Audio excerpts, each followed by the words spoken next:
Welcome to our show, Be Self-Sufficient in Case of Emergency, Part 1 of 2.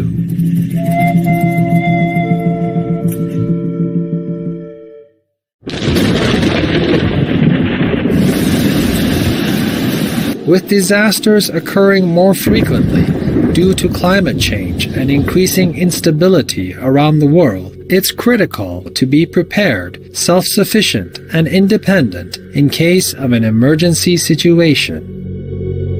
The summer of 2022 was the hottest ever recorded for Europe and China, and the second hottest for North America and Asia. It's estimated that the extreme heat led to 15,000 deaths across Europe as temperatures rose above 40 degrees Celsius or 104 degrees Fahrenheit in areas where many homes lacked air conditioning. When temperatures are so far above average, nuclear power plants become strained due to an increase in energy demand combined with the inability to cool down by using water from local rivers which are drying up. This can lead to blackouts as the energy system is unable to keep up with the increased demand.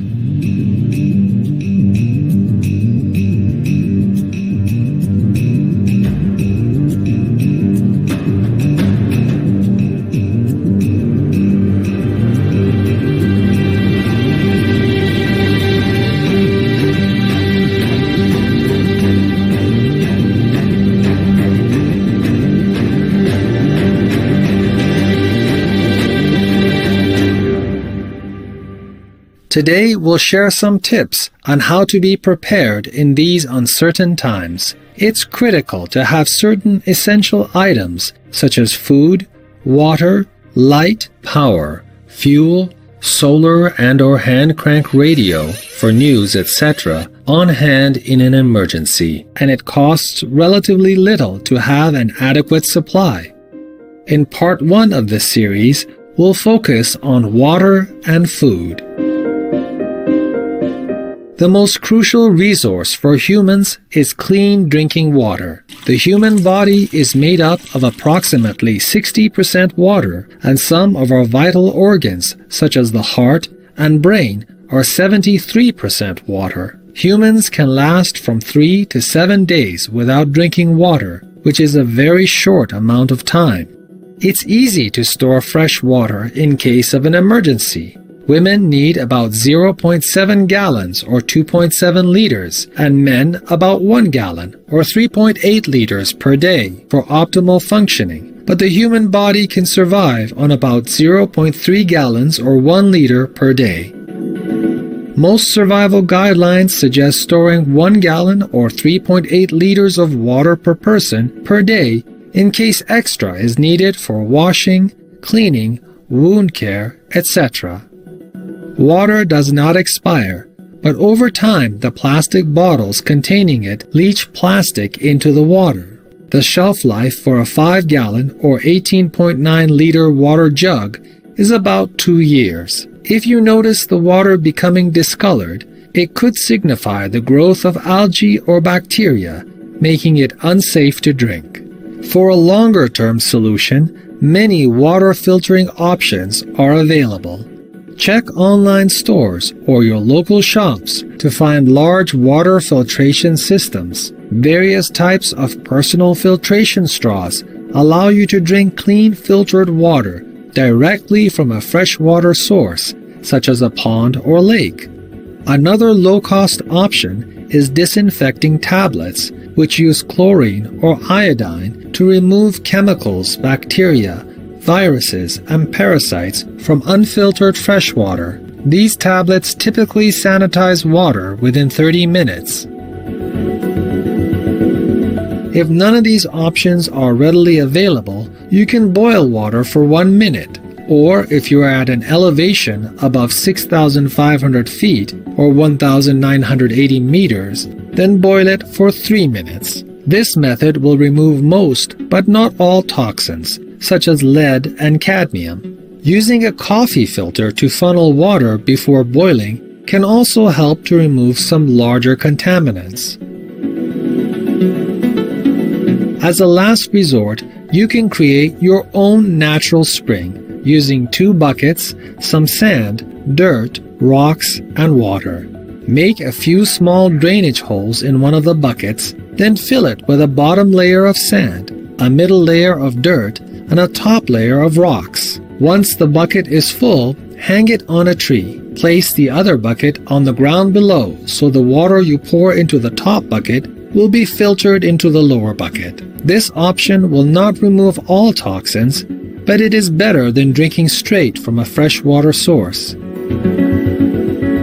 The American Red Cross from the United States suggests keeping a 2-week supply of water in the home when sheltering in place is required, and a 3-day supply to take with you in case you need to evacuate. Vegan side effect. Feeling so noble, but yes, you are. Thoughtful viewers, we'll now pause for a moment to hear a brief message. We'll return shortly. Please stay tuned to Supreme Master Television.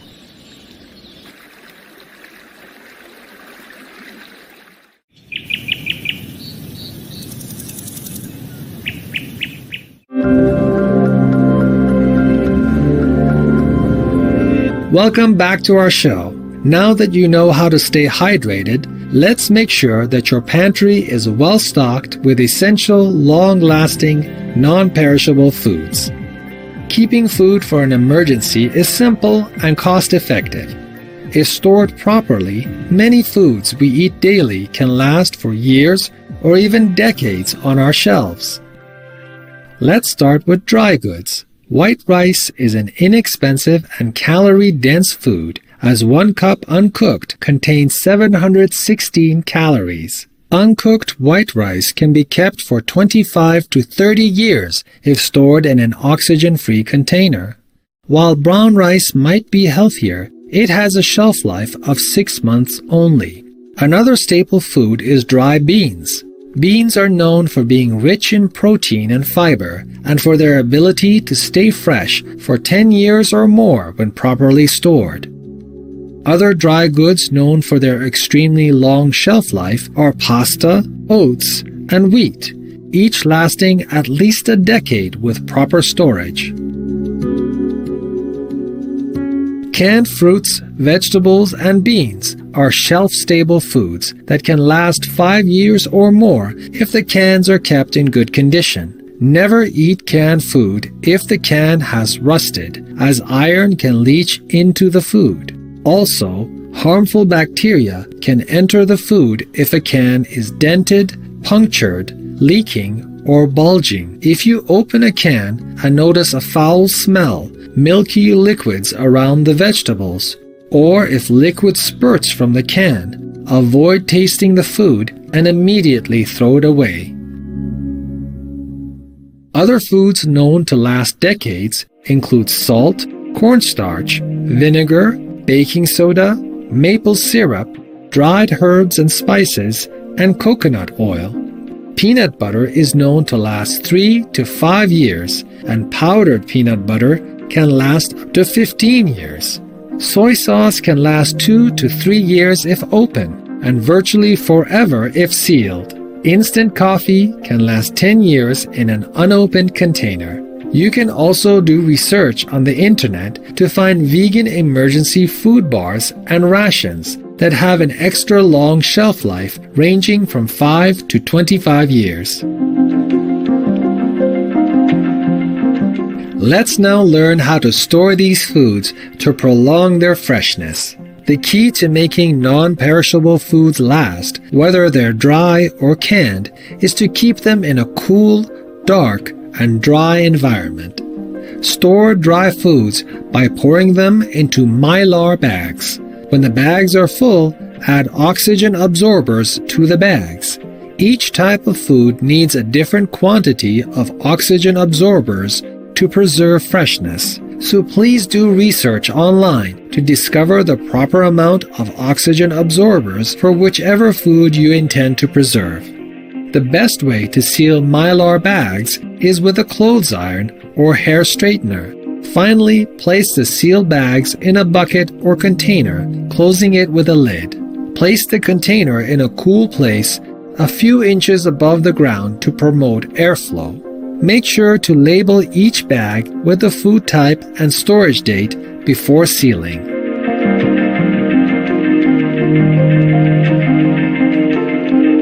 Another low-cost and easy option is to place dry goods in glass jars. Glass creates an oxygen and moisture barrier, allowing the foods inside to be preserved for an extended period. However, glass jars have downsides as they break easily and don't hold as much food as Mylar bags. Did you know that many weeds are edible and contain more nutrients than vegetables? The world's most common edible weed is the dandelion. Found on every continent except Antarctica, the dandelion is full of vitamins and minerals, possibly even more than spinach or kale. All parts of the dandelion can be eaten, including the flower, stem, and root. Lamb's quarters is another common weed that has been grown in many regions of the world as an agricultural crop due to its incredibly high nutrient content. Other weeds that can be eaten include common clover, green amaranth, chickweed, nettles, and wild mustard.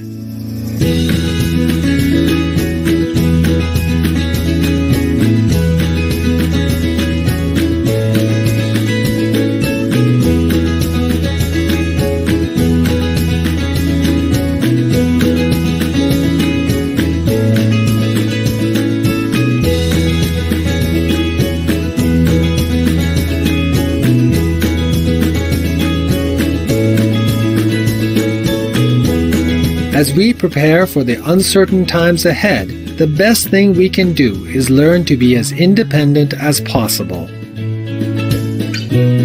By learning how to grow our own food, we will always have sustenance, regardless of any shortages.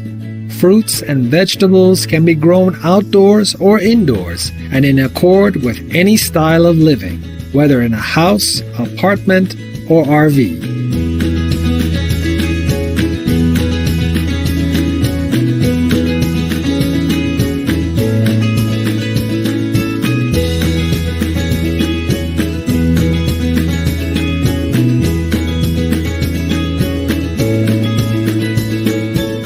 Our most beloved Supreme Master Ching Hai, vegan, shared these wise words with global viewers during a conference with Supreme Master TV team members, all vegans, in July 2020. Self-sustain as much as possible. Yes. Yeah, even if you have balcony, you can plant things to eat, okay? If you have land, you plant crops, you plant vegetables, you plant fruit trees. Be self-sustained as much as possible. Anyone who listens. And disciple, of course. Plant organic food, okay? As much as you can. Self-sustain as much as you can. Yes, thank you, Master.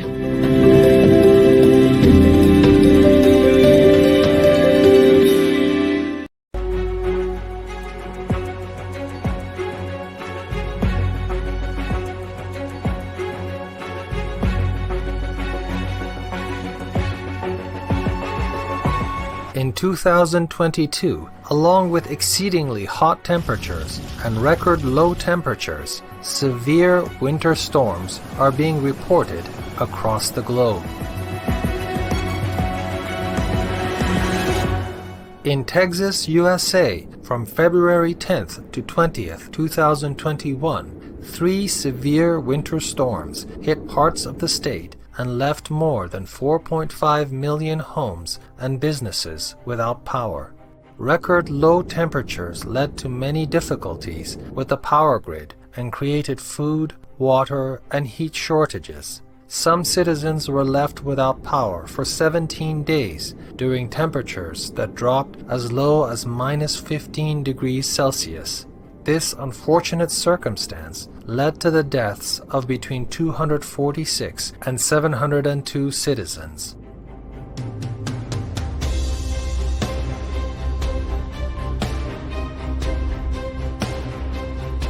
In recent years, many other extreme winter weather events have been reported around the world.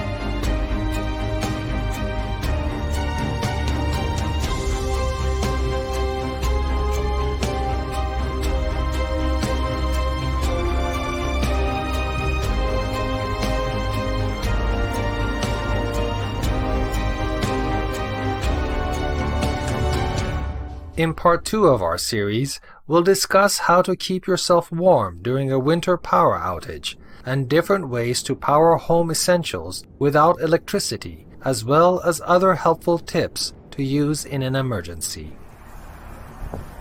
Protecting yourself and your loved ones against hypothermia during a winter power outage is essential.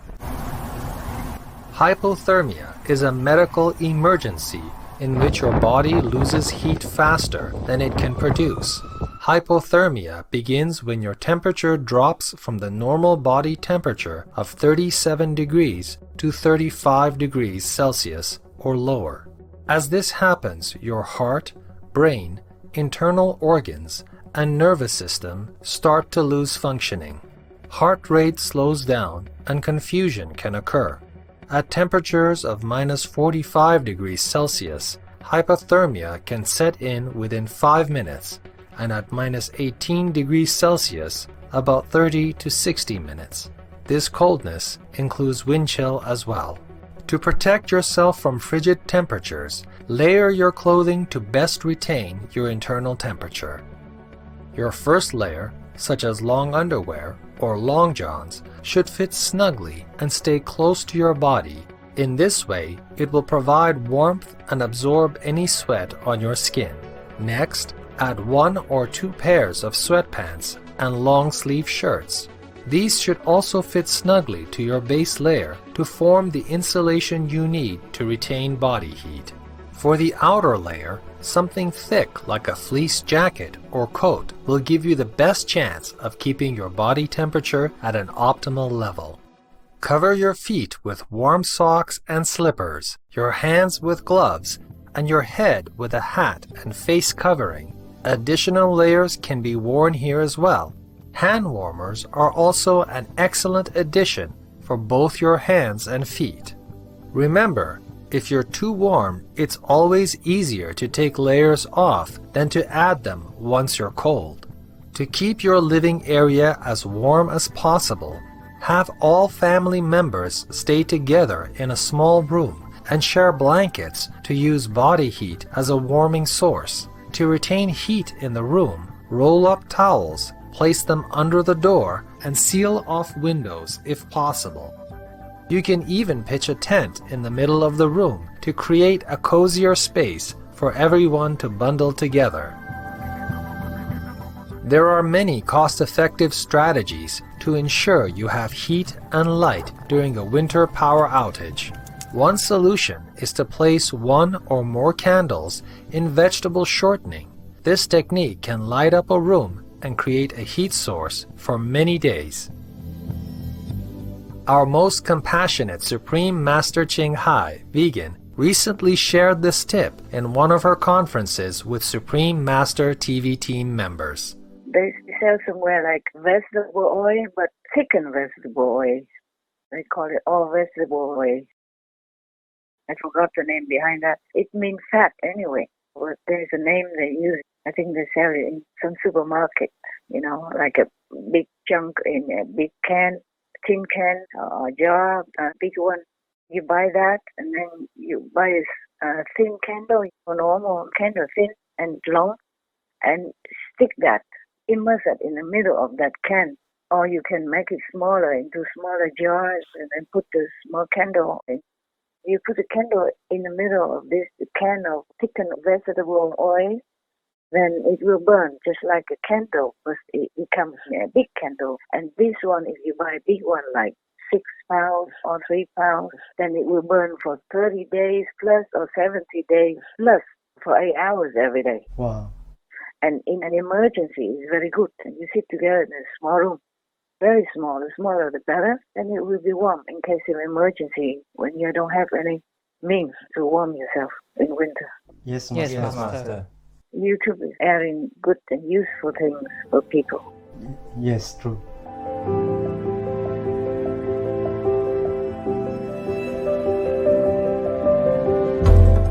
Vegan, look straight, no need over your shoulder. Thoughtful viewers, let's now pause for a moment to check our emergency supply kit to ensure that we have all the essentials to last a few days in case of a power cut. We'll return shortly. Please stay tuned to Supreme Master Television.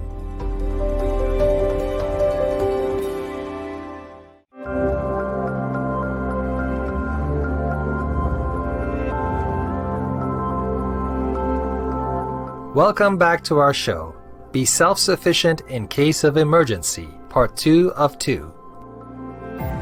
Candles in vegetable shortening can also be paired with other items to provide an indoor heating source. Place a flooring tile or small slab of concrete on a few pieces of styrofoam. Layer bricks in a rotating square shape for the first 2 layers, then 3 bricks on the 3rd layer, leaving a gap on the end. Then cover the structure with 2 bricks on top, creating a brick oven. Place 4 to 6 Crisco candles in the center of the oven. The candles will warm the bricks, providing a safe open flame warming structure. With an open flame, make sure the room is ventilated to provide fresh air and have water at hand in case of fire. Another option is to place Crisco candles directly in upside-down terracotta pots with heating ducts attached. As a safety precaution, keep the heating device on ceramic mats or something similar.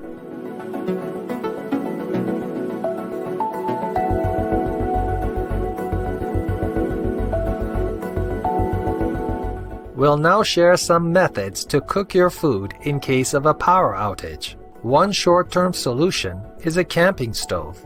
These single-burner stoves, powered by small cans of propane or butane, will provide you with a cooking flame for a short time. Each can will last from 75 minutes to 3 hours of cooking time, so it is best to have a few extra cans on hand if you're without power for more than 1 to 2 days. If using heaters, stoves, or other items that use propane or butane, please make sure to have a functional carbon monoxide detector in your home.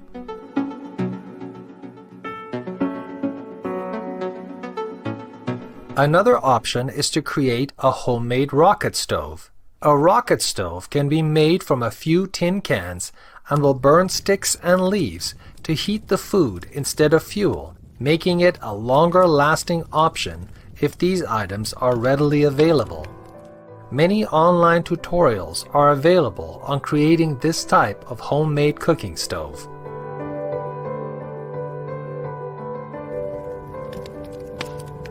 A solar power generator is a resource that will allow you to power small appliances during a power outage, such as electric burners, lamps, heaters, and more. Solar power generators use solar panels instead of gasoline to charge a battery within the unit, giving you a free energy source in a power outage. Many options are readily available, offering multiple power outlets to connect essential items. Some can even be plugged into a car battery if weather conditions make recharging difficult. These devices require greater investment, but could be life-saving in the event of a long-term power outage. We'll now share some essentials to keep in your emergency safety kit. Imagine that you can't use technology for some of the basic things you take for granted, like using your mobile phone maps, which give you addresses and directions to where you need to go. If your phone becomes damaged or there is no internet access, none of this information will be available. Thus, it's crucial to write down significant phone numbers and addresses for family members and emergency services. Have a notepad in your safety kit with all this critical information and a map that gives you directions to landmarks while offline. Include a basic first aid kit with various size bandages, wrappings, gauze pads, antiseptic, and other essential items in case wound care is needed. If you're prescribed daily medication, always have a 7-day supply on hand. For additional light sources, keep enough matches, lighters, candles, and multiple flashlights that require the same type of batteries, as well as extra batteries. Headlamps are also a great addition, providing a hands-free light source while working. To stay connected to the outside world, have an emergency radio on hand, preferably crank-operated, which is both battery and manually powered. If showering is not possible, wet wipes will keep your hands clean and can be used for hygienic purposes. Keep a small supply of cash at home at all times. If the power goes down, debit and credit cards will be unusable, and hence buying items will likely be cash only. Other essentials include a cell phone charger, a multi-use tool, and a basic can opener. Pack all these items together in a container and store in a location that will be easy to access in an emergency. If you live in an area prone to flooding, store the container up high, such as the top of a closet or even on the second story. It's possible in an emergency that you will need to access this kit quickly should you need to flee your home. We all hope these items are never needed, but if an emergency arises, being prepared could be life-saving.